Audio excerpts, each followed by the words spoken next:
కాబట్టి ఈరోజు చంద్రమోహన్ రెడ్డి ఒక లేఖ రాశాడు. పోయినసారి కూడా చెప్పాడు, సర్వేపల్లిని నెల్లూరు జిల్లాలోనే కలపమని నేను లేఖ రాశాను అన్నాడు. ఇప్పుడు ఆ రోజు ప్రతిపక్షంలో నువ్వు లేఖ రాసినా జగన్మోహన్ రెడ్డి గారు గౌరవించాడు. ఎందుకంటే నిన్ను చూసి కాదు, నీ ముఖాన్ని చూసి కాదు, ప్రజల యొక్క ఆలోచన, ప్రజల అవసరాలు, ప్రజల యొక్క పరిస్థితి, భౌగోళిక విషయాలు అన్నింటినీ దృష్టిలో పెట్టుకుని తీశాడు. ఈరోజు నీ ముఖం చూసి నీ పరపతి ఎంత ఉందనేటువంటిది చంద్రబాబు నాయుడు దగ్గర రేపు తేలేదు. అందుకనే నువ్వు పొయ్యి మాట్లాడడానికి నీకు ముఖం రాక నువ్వేమన్నా ప్రతిపక్షంలో ఉండవా, అధికార పక్షంలో ఉండవా? ప్రతిపక్షంలో ఉంటే ఏకలు రాస్తారు, అధికార పక్షంలో ఉంటే నీకేమైనా అపాయింట్మెంట్ ఇవ్వడం లేదు. ఎందుకంటే తమ చిలకొట్టుడు ఎక్కువ అయిపోయింది కదా, సర్వేపల్లి నియోజకవర్గంలో నీ ముఖం నాకు చూపించొద్దని ఏమన్నా అన్నాడా? అందుకని ప్రజల్లో ముఖం చెల్లుబాటు కాక ఆయన నీకు అపాయింట్మెంట్ ఇవ్వకపోయేటప్పుడు నువ్వేమన్నా లెటర్ రాసావా? తప్పు సోమిరెడ్డి. నువ్వు పోయి లెటర్లు రాయడం కాలక్షేపం చేయడం కాదు. పోయినసారి కూడా చెప్పాడు, నేను లెటర్ రాశా సర్వేపల్లి నియోజకవర్గాన్ని నెల్లూరు జిల్లాలో పెట్టమని అని చెప్పాడు. మేము ఎక్కడ నీలాగా డాంబికాలు పలకలా.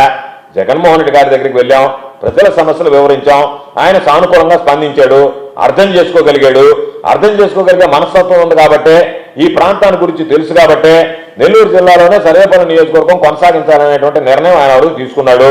దాని ప్రకారం ఈరోజు తిరుపతి పార్లమెంట్లో ఉన్న నెల్లూరు జిల్లా సర్వేపల్లి నియోజకవర్గంలో కొనసాగింది. అది మా చిత్తశుద్ధి. మేము ఆ రోజు సాధించినటువంటి తీరు, మా నాయకుడి దగ్గరికి వెళ్ళి ఇక్కడ ఉన్నటువంటి పరిస్థితులు వివరించినటువంటి విధానం, నీలాగా లేఖ రాసి చేతులు దులుపుకునేటువంటి పరిస్థితి మాకు లేదు. మేము ప్రజలతో కలిసి ప్రజల అవసరం కోసం పోరాడేటువంటి వ్యక్తులం తప్ప నీలాగా లేఖలు రాసి, ఎందుకంటే పాపం బిజీగా ఉన్నాడు ఈరోజు.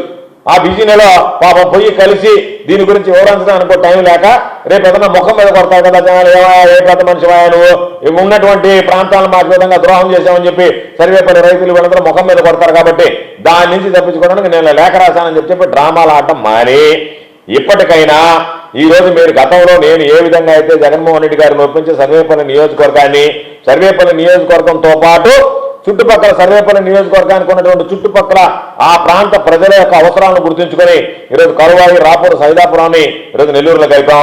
ఆ రోజు రామనారాయణ రెడ్డి గారు కూడా ఆ రోజు శాసనసభ్యుడిగా వెంకటగిరి నియోజకవర్గానికి ఉన్నాడు. ఆయన కూడా నెల్లూరు జిల్లాలోనే ఉండాలని చెప్పి పట్టుబట్టాడు, కృషి చేశాడు. అటువంటి వ్యక్తి ఈరోజు సాక్షాత్తు రాష్ట్రంలో మంత్రిగా ఉన్నాడు. మంత్రివర్గంలో దీనికి సంబంధించినటువంటి చర్చ వచ్చినప్పుడు అడ్డుపడి ఉండాలా, లేదా ఇప్పటికైనా సరే ఈ రాష్ట్ర మంత్రిగా ఈ జిల్లాలో ఉండేటువంటి ప్రజలకు సంబంధించి ఆ ప్రాంతంలో గతంలో ప్రజాప్రతినిధిగా వ్యవహరించినటువంటి సుదీర్ఘ అనుభవం ఉంది ఆనం కుటుంబానికి.